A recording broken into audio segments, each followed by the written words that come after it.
Hey there, fellow authors and storytellers. I'm going to share with you some of the tips that have really been helping me in writing my very first novel. First, I'd love to share with you a little bit of background about my story, my process. The idea really came to me fully in 2010. I got about 9,000 words into the story, which was the first few chapters, and then it sat stale. I seemed like I was having trouble writing even one sentence. I'm like, okay, today I'm just going to write one sentence, and that wasn't even working for me. I heard an amazing speaker in a workshop talk about a 3-foot toss, and there was a trash bin, and 3 feet back was a line of tape. And they said, okay, toss into the trash can. And at 3 feet, everyone made it. Then 3 feet further back, there was another line of tape on the floor, and everyone moved back. Again, most people made it. Again, 3 feet further away, fewer people were able to make it into the trash bin. For 3 feet further back, almost no one was getting it in. So that is a physical representation of the idea of finding what your 3-foot toss is. What is the step that you know for sure that you can make? Also in this workshop, they were talking about your bucket list and what's most important to you. And at the top of my list was the title of this book that I'm writing, and it was something that I have to leave behind on this planet when I leave this planet. And I didn't realize until then that it was so important to me. It's like, this is the top thing on my list. This is the thing I have to accomplish, like, right now. And so I thought, okay, well, what are my 3-foot tosses? And I made a 90-day plan to finish my book. I had the first 9,000 words, and so I thought, okay, well, I want 60,000 words. I broke it down into 30-day increments, and then broke that down into daily word goals. And I got myself an accountability partner, which was my mom, so I reported to her that I had accomplished my daily word count.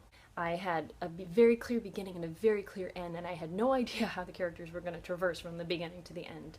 Some of the things that I did to help connect those dots were, I went into a float chamber, the isolation chambers where you are closed in and you float in like a ton of salt water, and you just close your eyes and there's no sound, no light, you're just floating. And it was during an hour-and-a-half float that the pieces really came together, and I kind of saw the whole story work together. And I thought that was wonderful. So I'm writing, I know the arc, I have the 3-foot toss, 3-foot toss, 3-foot toss, every day accomplishing. And I had decided that my book will be finished on July 10th. And that was just happened to be what 90 days was from my timeline. And I found out that July 10th happens to be my deceased grandfather's 100th birthday. And I thought, well, that's amazing, because my story has a lot to do with grief and processing the emotions of losing a loved one. And so I just thought, well, that's synchronicity right there. It just happened to work out that way, to land on my grandfather's 100th birthday. I'm like, that's a sign to me. They get physically comfortable with how you want to write, whether it's writing it out by hand, typing it on a laptop. I was using my iPad and found it really difficult and uncomfortable to type on the screen. So I got this keyboard, and the reason I got this one is because the keys are raised, and I liked the feel of that on my fingers. I liked the feeling of actually pressing in a button. So that's the first thing, is find whatever way it is that you feel physically comfortable writing, because until you're comfortable, you're not going to do it. The next tip is something that you hear from a lot of authors. It's push forward, push forward. Because if you rewrite that same paragraph in chapter 1 again and again and again, you have no idea how many times I have rewritten a first chapter in a book. I have probably tried to write a book 20 times, and I have about 20 first chapters, because I just kept writing that first chapter again and again and again, and it wasn't moving forward. So what I've been doing is, as I'm pushing forward, if I think, oh, that should have been added in the last chapter, or that little word should have been changed to this or that, and I think, okay, I just take a note of it. I have a special notebook for those notes, and after I finish my book on July 10th, I'm going to spend another month with revisions. So I'm going to go back, check for typos, check for spelling, grammar, everything like that, and add in those things. Because if I kept going back, there would be no end to it. It would be like stuck in a whirlpool, and I'm pushing forward, 3-foot toss, 3-foot toss, 3-foot toss. I've gone from 9,000 words to 45,000, and just pushing on. And it feels like this incredible sense of accomplishment to see that finish line in sight and know that, it's just flowing now, which is really incredible. There were days when I missed my word count and I had to tell my accountability partner that I had not done my work and then make it up the next day. There were about 4 days where I totally messed up and had to completely readjust my word count for the day, for my days continuing on. But I didn't judge myself. I accepted, okay, maybe I needed this 4-day break to really let the ideas in, and then I moved on. And that is the most important tip that I can possibly think of in how I've been able to accomplish what I have so far, is to let it in. Because sometimes I feel like the book is writing through me instead of me writing it. Honestly, like, it's totally creepy. Because if I'm thinking, okay, I'm stepping into a new section in the book and I don't know what's going to happen next. I don't know how they're going to get that next little bit. So I'll lay in my bed and I'll close my eyes and I'll ask, what is the next step? And I'll just lay there, empty my mind, and see what images come to me. And sometimes as I'm laying there, it plays before my eyes like a movie and I just watch it. And I sit there and just enjoy like what's happening. I'm like, oh, that's so neat, that's so neat. It's like watching a movie, and then you can translate that into what you're doing.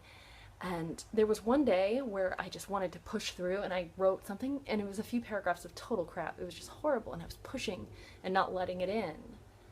And so I erased that. I was like, no, that was pushing and that's not working. So just really kind of like listening. And also I see things in my life that I feel like are synchronicities. Like I'll see like children playing in a field and then I'm like, oh, that's exactly what this scene needs. Or I'll see a particular tree and its surrounding area. I'm like, oh my goodness, that is exactly what this scene needed. And so I'm just kind of staying open to like see what comes in. And that's really been helping me forward like you have no idea. There's even this one scene where the air looks really funny. And I had no idea why I was writing this. It was a particular color and it looked unusual. I'm like, it just makes no sense for me to be writing this, but I felt like it was coming through.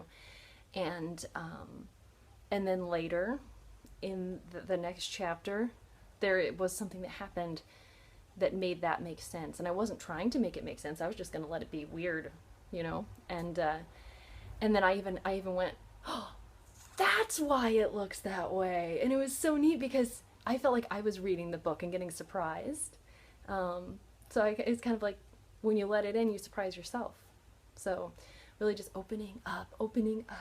So use the structure of making a plan and then releasing your concept of control and letting that surrender help you to flow that story through.